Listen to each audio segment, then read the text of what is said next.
From the beginning, when it comes to the Cornhuskers, I have always shot you guys straight. I think this team is going to be very good. And I think that they are going to be a top 15 team.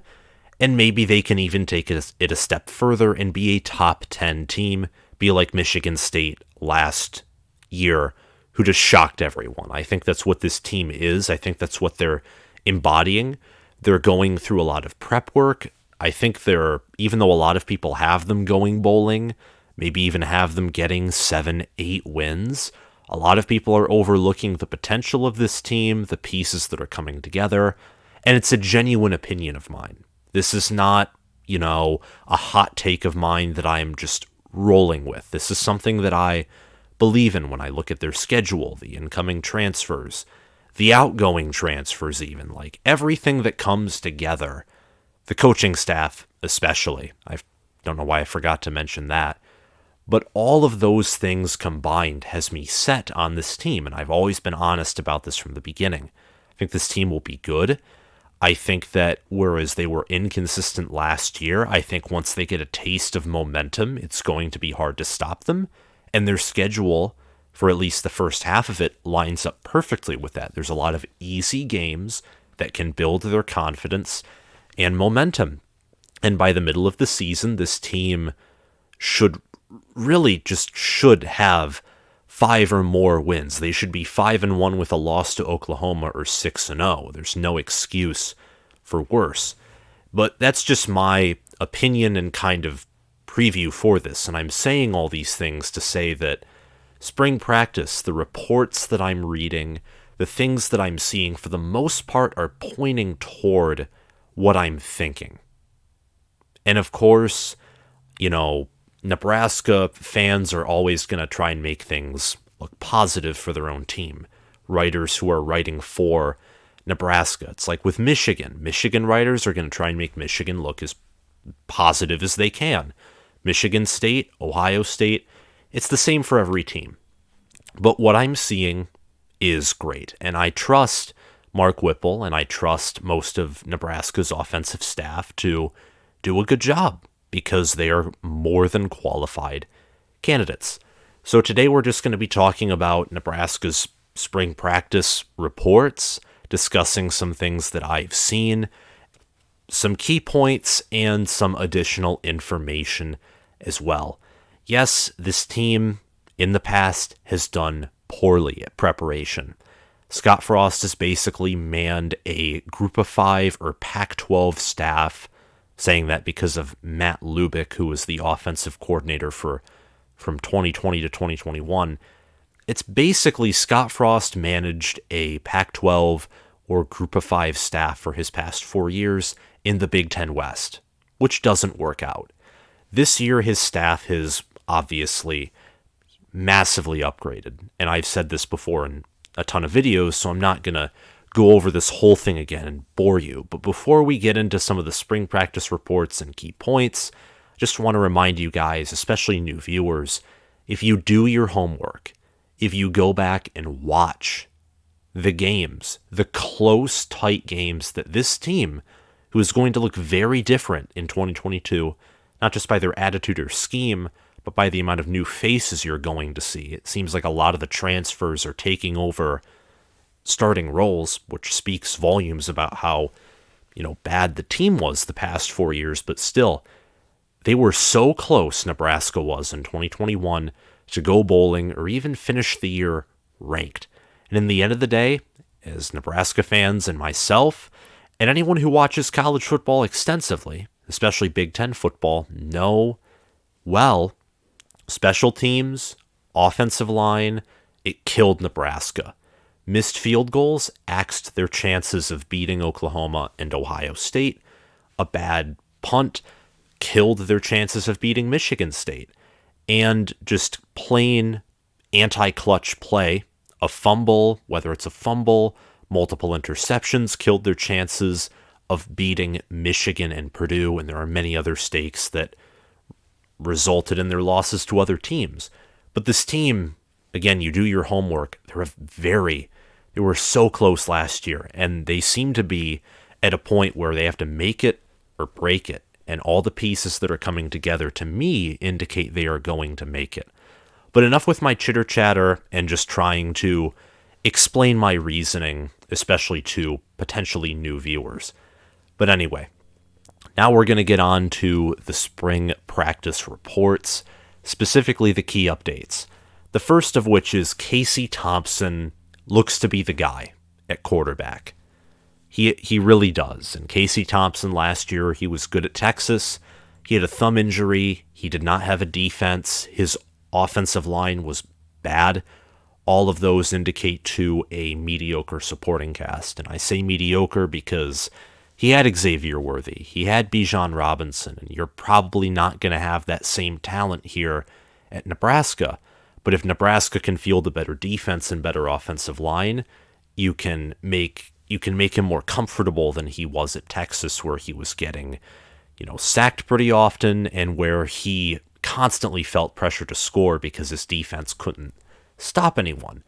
But Casey Thompson has been doing really well, and he's unofficially been named the starter.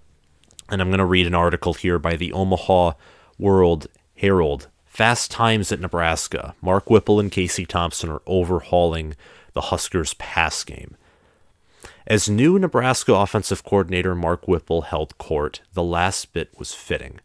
The Huskers' pass offense is under construction as much as the north side of Memorial Stadium, to which Nebraska's new football building will attach. When they start to get it is when they have more answers than questions, Mark Whipple said.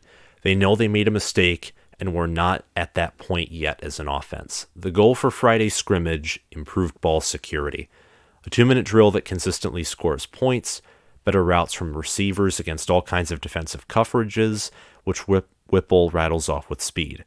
Cover 6 buzz was on the docket. Got to get film of that coverage for the library, which grows day by day and creates a catalog of video notes for each receiver to study this summer.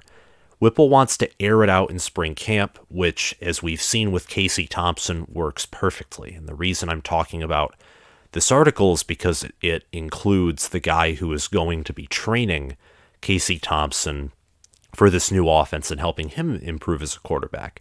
Mark Whipple and Casey Thompson have to have a good, I won't even say good, that's an understatement. They have to have a great relationship for Nebraska to have the success that I think they are going to have. Again, Whipple wants to air it out. Nebraska has a short amount of time, though, to install this pro-style pass concept because they have a game coming up in late August against Northwestern, and that's an early start to their season. And often it takes more than a year for schemes to fully be implemented. So I'm imagining that while Whipple wants to air it out, Nebraska's going to have to come to some sort of compromise. His previous offensive staff could design a car that zipped between the 20s before sputtering in the moments that mattered most. And this is talking about Scott Frost and Nebraska. Nebraska completed 46.2% of its red zone passes over Frost 4 seasons and successfully won just one game, 2019 Northwestern, with a 2-minute drill. It's terrible. 2 weeks into the offensive rebuild that will either end Frost's tenure or nudge him into his second act at NU, Frost and Whipple both indicate that the passing attack is on track. Inconsistent, which is to be expected and unseen by the press, but on track.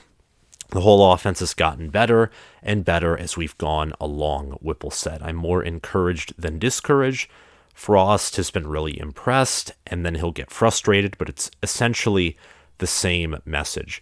Whipple brought in a 5th-year quarterback, Casey Thompson, from Texas to lead the team, and on Wednesday, a smiling, assured Thompson talked it like it was his team. One, he said, practicing well enough right now to be game ready. I think we're building continuity, Thompson said. I think we're starting to understand the offense a little bit better. I think we're playing faster, which is good. Nebraska is this no-huddle spread option concept team, or at least was. And yet they would often lack speed, they would lack development, they would lack a passing game, and all of that combined with their scheme and almost a lack of being able to execute their scheme was just so hard to watch. And I imagine it was harder for actual Nebraska fans to watch. I'm just a Michigan fan, and I would get frustrated watching their games. Nebraska fortunately gets 5 months before a trip to Dublin to play Northwestern.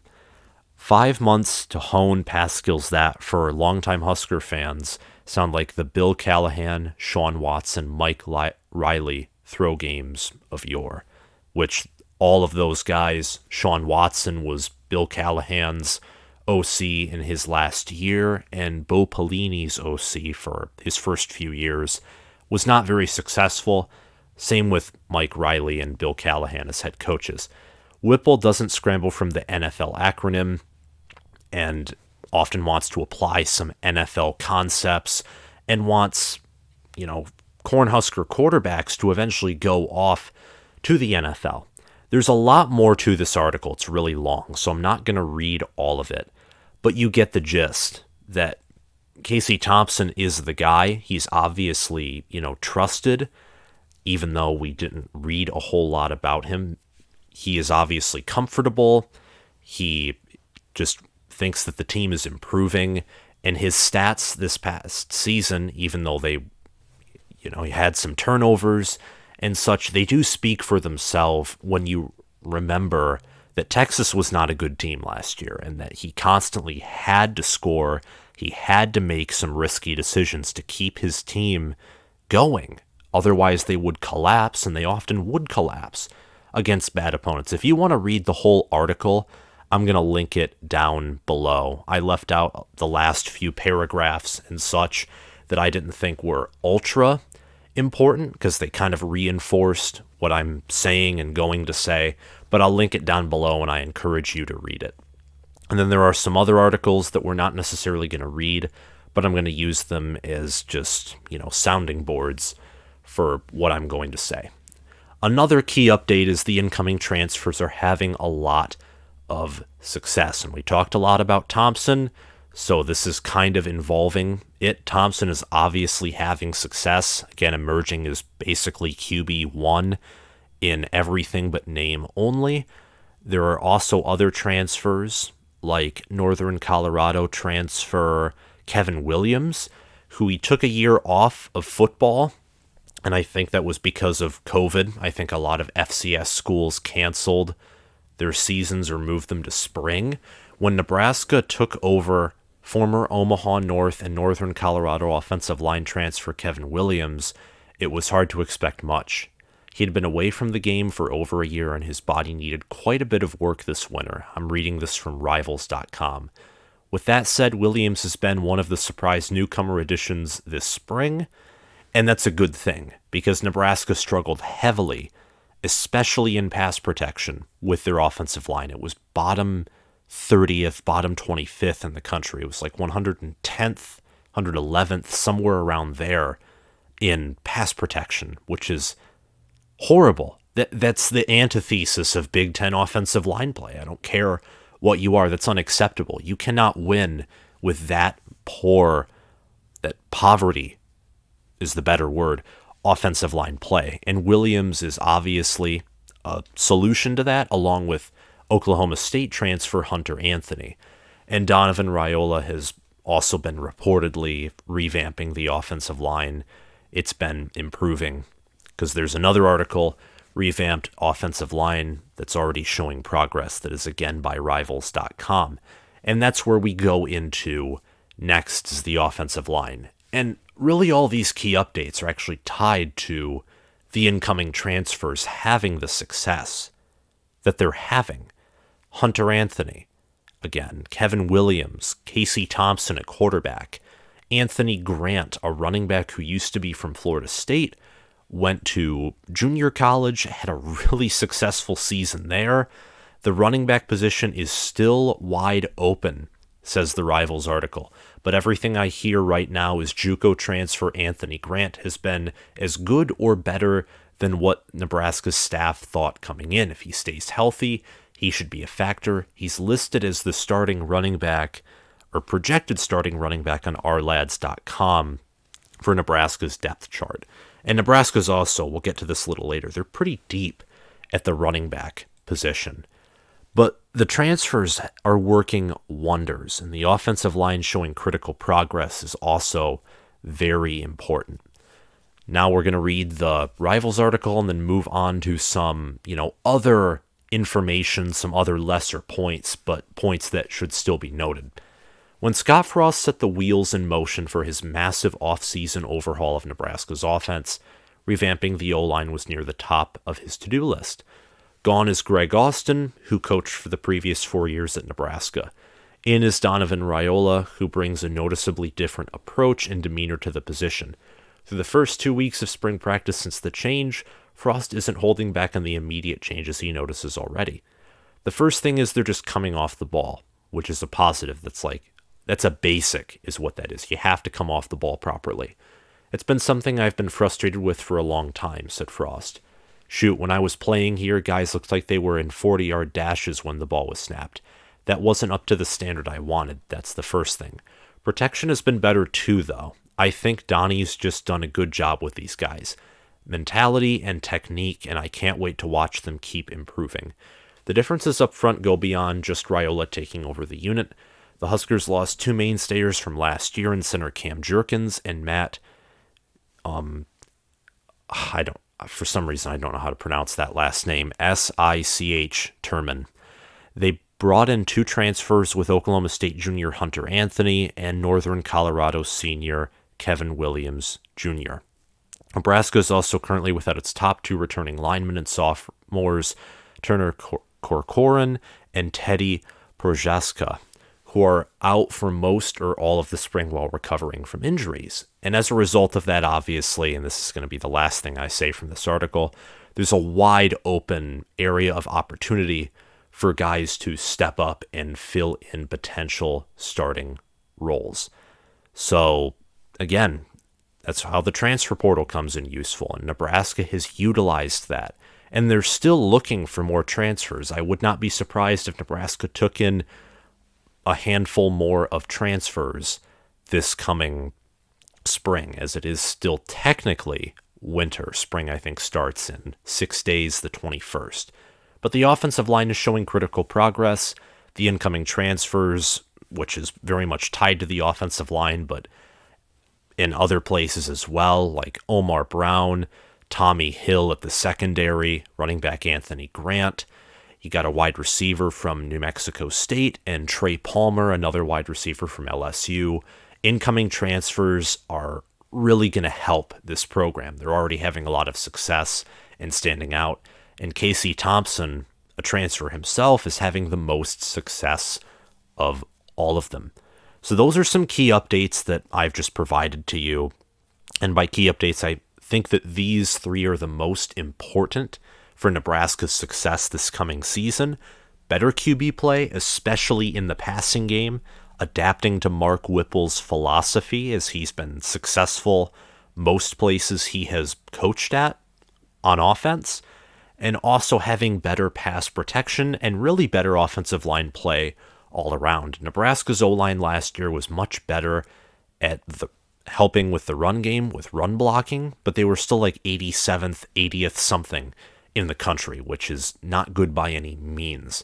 So improving all around is critical, and having those incoming transfers wherever they are stepping up and taking starting roles, you could very well see what you had at Michigan State this past season, and I think you will with all the transfers that are coming in and the upgrades at coaching staff. So now we're going to get into the final part of this video, other thoughts, other news. And one thought I have, and I've already expressed this, but come 8/27, August 27th, the day where Northwestern and Nebraska face off in Dublin, Ireland, this team will be completely different compared to this past season in 2021. Adrian Martinez, a quarterback, is gone. He's off to Kansas State. Cam Jurgens, the center, a leader on the offensive line, as most centers are, if not all of them. He's the guy who snaps the ball, after all. He's off to the NFL. Tight end Austin Allen is gone. Leading wide receiver Samari Toure is gone. All you have really are the running backs returning, at least the key guys at running backs, and they were very young. So having Anthony Grant, who's older, who's had success, and who is obviously making noise at spring practice, is really good to help guys like Ramir Johnson rise up and be a complement to them. But I think this team will be completely different. You're also losing guys like Jojo Doman on defense. You're losing Cam Taylor-Britt from the secondary, and Phildarius Payne is also gone through the transfer portal. Those are just some names on defense. This team, there'll be a lot of similar names, but there'll also be a lot of different names, and especially on offense, you're going to have a completely different scheme. So this team is going to be completely different. Mark Whipple, and this ties into that, is obviously going to have an explosive passing game, or at least that's what he's looking for.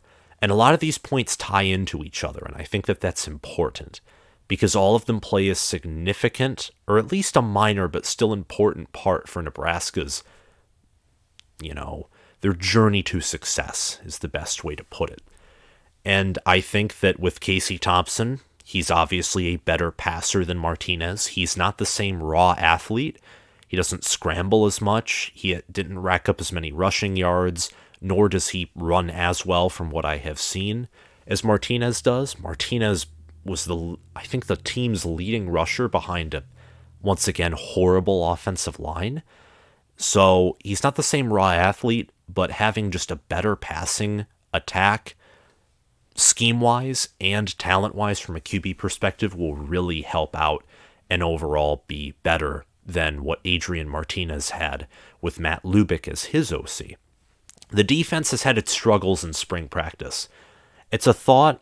I think that the defense will improve. I still think that it's going to be good, but apparently, according to this article that again will be linked down below, Nebraska's defense did have some struggles. The word out of Friday, and this article was written a few days ago, so it was probably the Friday before this past spring break.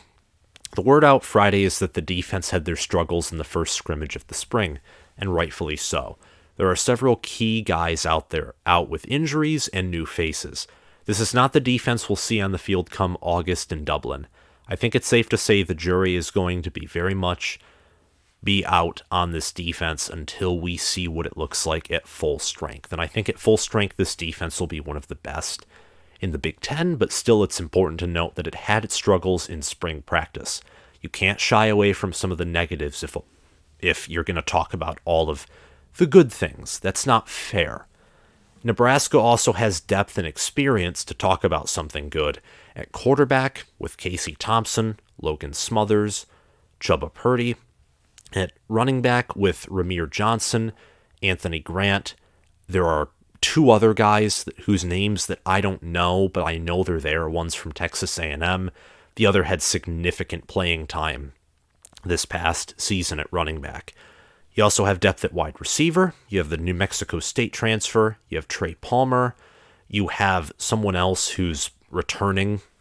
I think that his name, again, it's hard to keep track of all of these names. Omar Manning and Xavier Betts as well, and Oliver Martin. You do have depth at wide receiver. Obviously, I'd say Trey Palmer's the most talented out of all of them. And it's not an ultra-talented nor very talented room, but it's still important that they have depth and experience there. You also have linebacker as well. At linebacker, you have Nick Henrich, you have Luke Reimer. Garrett Nelson he's listed as a defensive end, but from what I saw, he did have he was just all around the front seven as a pass rusher. So you do have experience at linebacker. All around the defense, Miles Farmer also returns, but especially at linebacker, wide receiver, running back, and quarterback. There's a lot of depth and experience, even if they're from previous schools, which is a risk because you don't know about chemistry. Still, there's a lot of depth and experience there. Another thing is to watch for the commitment of Texas Christian edge Ochuan Mathis. Watch for his commitment. This past season, he had 4 sacks and 30 solo tackles. He's in the transfer portal, and it looks like Nebraska is pursuing him. Would not be surprised if he ended up at the Huskers, as he praised one of Casey Thompson's posts about the good NIL opportunities at Nebraska. So obviously he is, I would say, considering the Huskers. It would be safe to say that. And last but not least, before we end this video, Nebraska has a strong start to the 2023 recruiting class. It's 17th nationally, 6th in the Big Ten. They have 5 hard commits, and they do have a top 2 player in their own state, and it looks like they're going to lock down the top 5 players in their state currently, which was a huge problem last year. I don't even think they got any of the top 4 players in their own home state of Nebraska. So it looks as if Nebraska's going to relock their in-state talent. They're in the top 20. Their average rating is still a 0.8654, which isn't good as some previous classes, but I imagine if they do have the season that I think they're going to have, that average recruit ranking is going to rise. And that's all I have to say for this video. Again, I think this team is going to be very good. I think a lot of what I read today to you guys and a lot of the buzz that's just been going on, the incoming transfers, the staff, how all of them are working together, I think it's all been very good. And I didn't necessarily mention that there was not necessarily a dispute, but something big at spring practice where, the whole team did something wrong and the coaching staff, specifically Scott Frost, responded very strongly to it. There were some fireworks basically there was a late hit and the players and the coaching staff, the coaching staff obviously punished the players. I don't even know why I'm mentioning this, but I guess I'm mentioning it because it's important that there is coaching, but the teams of the past have not responded to Scott Frost well, and seeing how the team responds to this scrimmage mess up and how they respond to Scott Frost coaching them will be important, and it will be an indicator of how this team does. If they respond well, then it's a sign that they have mental toughness and that they have a characteristic that we haven't seen before with Scott Frost teams, especially last year. But that's all I have to say for this video. If you liked it, hit the like button, hit the subscribe button, hit the notification bell, and comment your thoughts down below. Thank you all for watching, and I will see you guys around. Bye.